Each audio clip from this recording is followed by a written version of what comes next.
Salut les filles, j'espère que vous allez bien. On se retrouve aujourd'hui pour une vidéo un peu particulière. Avant de rentrer dans le vif du sujet, je vais me représenter très rapidement pour les personnes qui ne me connaissent pas encore. Je m'appelle Julie, j'ai 31 ans et j'ai été diagnostiquée de la sclérose en plaques quand j'avais 18 ans. Je vis dans le nord de la France et je suis mariée depuis 7 ans. J'ai un petit garçon de 4 ans et j'ai eu mon institut de beauté pendant 7 ans et aujourd'hui malheureusement j'ai dû le vendre et je travaille à la maison. Donc aujourd'hui c'est l'heure pour moi de vous parler d'un projet sur lequel je travaille depuis plusieurs mois. Pour vous parler de ce projet, je vais pas être toute seule, je vais accueillir quelqu'un qui va venir en parler avec moi. On va vous expliquer un petit peu comment on est venu à faire ce projet, comment nous est venue l'idée, par quoi on est passé, toutes les petites péripéties. Donc on va l'accueillir ensemble.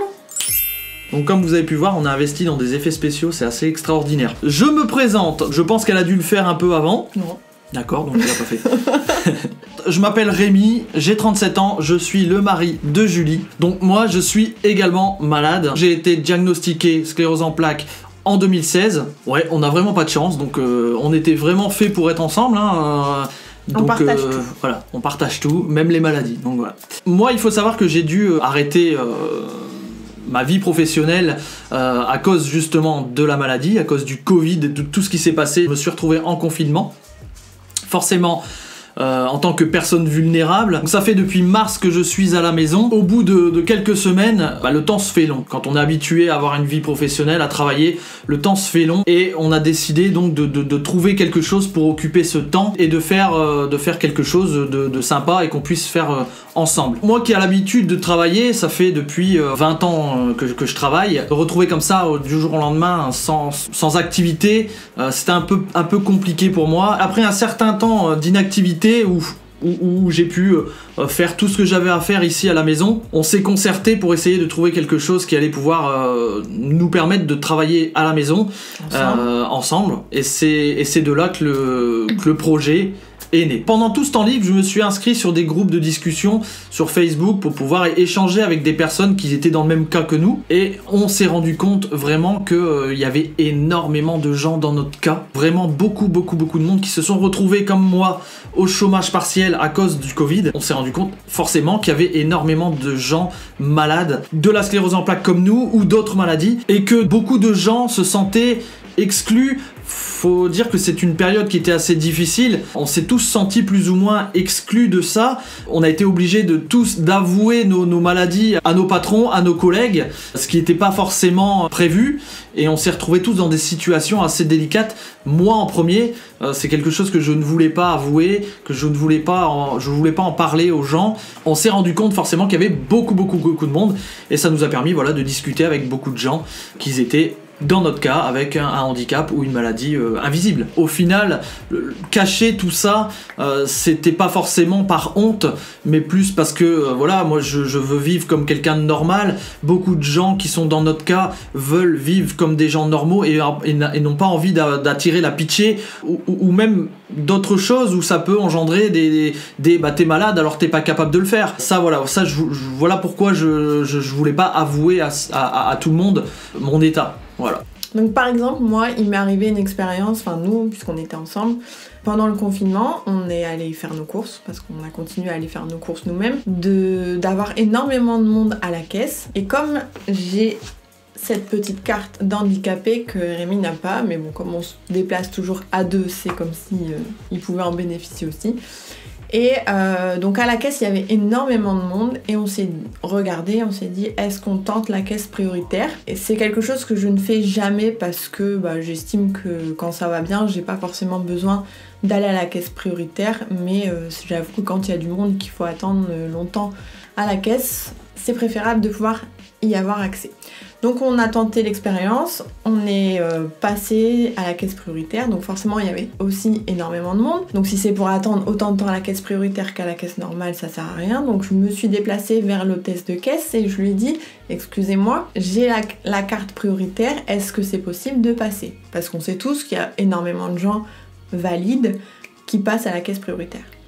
Et donc la caissière, elle m'a regardée de haut en bas et elle m'a dit vous avez qu'à voir avec les gens de la file d'attente. Et donc je me suis retournée vers la première dame qui était à la caisse. Et donc la dame, elle m'a regardée du haut en bas et elle m'a dit oui, si vous voulez, quoi. Mais en gros, pas très convaincu, quoi. Donc en fait, ça nous a marqué cette expérience, puisqu'on est passé, et puis voilà, hein, on est rentré à la maison. Et on en a rediscuté à la maison, et on s'est dit, c'est quand même dingue. Déjà d'une, d'avoir peur de sortir la carte. De deux, de se faire dévisager du haut en bas parce qu'on montre qu'on a une carte handicapée, mais forcément, ça se voit pas sur nous. Donc on a un handicap invisible. Donc déjà, il faut faire passer ce message-là, de faire comprendre aux gens que c'est pas parce que ça ne se voit pas qu'on a rien. Et que de toute façon, je peux vous dire que cette carte, elle est vraiment très dure à avoir. Donc une fois qu'on l'a, on n'a même pas besoin de se justifier en fait. Donc tout ça en fait ça a déclenché le besoin de dire stop, voilà, de dire stop, d'arrêter d'avoir honte de justifier, de devoir sortir cette carte ou d'avoir honte de justifier qu'on est malade ou que bah ça va être difficile pour nous malgré qu'on soit totalement normaux. Justement moi je pense qu'il faut être fier de montrer qu'on combat quelque chose, que c'est quelque chose qui est difficile à vivre, que ce soit être handicapé, être malade, avoir une maladie grave, un cancer, quelque chose d'irréversible. Je pense que c'est important d'être fier justement de montrer ça, de montrer qu'on combat quelque chose. De montrer ce combat à tout le monde. Mais qu'on continue à vivre comme tout le monde. Voilà. On était en train de faire nos courses au final. Voilà, et de continuer à vivre comme ça. Donc on s'est rendu compte également, par exemple, vous prenez en octobre, il y a eu beaucoup de mouvements autour de Octobre Rose. Donc Octobre Rose, c'est la lutte contre le cancer du sein. On a vu beaucoup de publications, des choses qui se sont faites, des soutiens, etc. Beaucoup de gens qui se sont impliqués dans ce combat. Et c'est bien pour les malades justement de se sentir soutenus. Alors c'est super de le faire comme ça pour octobre, mais moi je pense que c'est pas seulement le mois d'octobre qu'il faut soutenir les malades. C'est pas seulement au mois de tel mois qu'il faut soutenir les malades. C'est tout le temps qu'il faut soutenir les malades. Et donc c'est vrai que pendant le mois d'octobre, c'est lié au cancer du sein. Mais je pense qu'il y a beaucoup de maladies qui doivent être connues et reconnues. Donc on est parti de cette prise de conscience pour faire en sorte de porter ce ruban, mais pas forcément uniquement dans un mois donné. Donc en fait on s'est rendu compte que pendant le mois d'octobre, pour soutenir la Ligue contre le cancer du sein, on portait un ruban rose et on s'est dit que la meilleure façon de revendiquer toutes ces maladies et de montrer qu'on soutenait des malades ou des maladies, c'était de porter ce petit ruban. Donc la façon la plus simple de porter ces rubans, c'est sur des vêtements ou des accessoires. Donc qui dit vêtements et accessoires dit création d'une marque. Pour représenter tous les malades à travers le ruban associé à chaque maladie. Donc de rendre visible l'invisible. Donc on a créé un logo unique qui s'adaptera aux couleurs représentatives de chaque maladie, comme par exemple le bleu pour la CEP ou le jaune pour l'endométriose. Donc je vous mets un petit aperçu du logo juste ici. Et pour aller plus loin, on a décidé donc de lui donner un nom, pour lui donner plus de sens, et de là est née la marque Univisible. Alors pourquoi Univisible ? On a décidé donc de réunir uni et visible, donc je pense que c'est assez parlant. Alors il faut savoir aussi que en anglais, si on enlève le i de uni, ça fait invisible, c'est-à-dire invisible. Tout ça réuni, je pense que c'était une bonne idée de mettre univisible. Voilà, parce que c'est devenu évident d'être uni et visible. Une fois qu'on avait décidé que ce serait des vêtements, des accessoires, qu'on avait le logo,